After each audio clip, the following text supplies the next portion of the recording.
Selamat siang, Mbak. Perkenalkan, nama saya Teobaldo Dinongaban.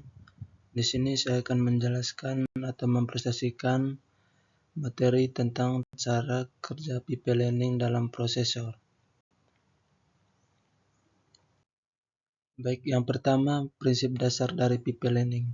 Konsep utama dalam dasar-dasar pipe learning. Pengambilan instruksi prosesor, pengambilan instruksi berikutnya dalam urutan. Dekode instruksi atau ID. Instruksi yang diambil dikodekan dan dibuat jelas untuk prosesor. Berikut manfaat dari pipe learning. Manfaat utama dari pipe learning adalah meningkat efisiensi prosesor dengan mengurangi waktu idle antara instruksi daripada menunggu satu instruksi selesai sebelum memulai instruksi berikutnya. Fungsi dari pipe learning. Berikut beberapa manfaat dari pipe learning.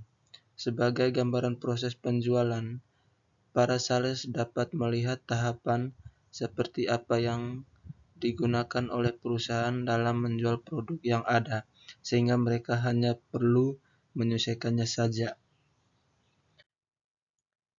Peran pipe learning dalam konteks organisasi komputer.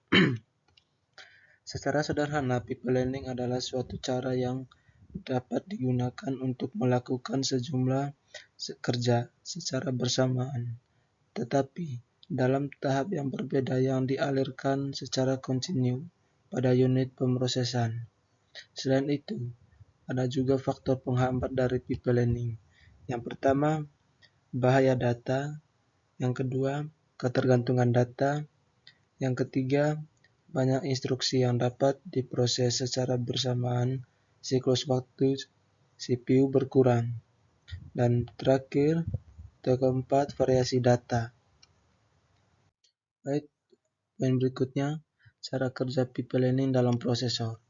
Pipe learning adalah proses di mana CPU komputer dapat mengerjakan lebih dari satu instruksi dalam satu waktu dengan memecah eksekusi menjadi beberapa tahap seperti ambil, dekode, jalankan, dan tulis kembali.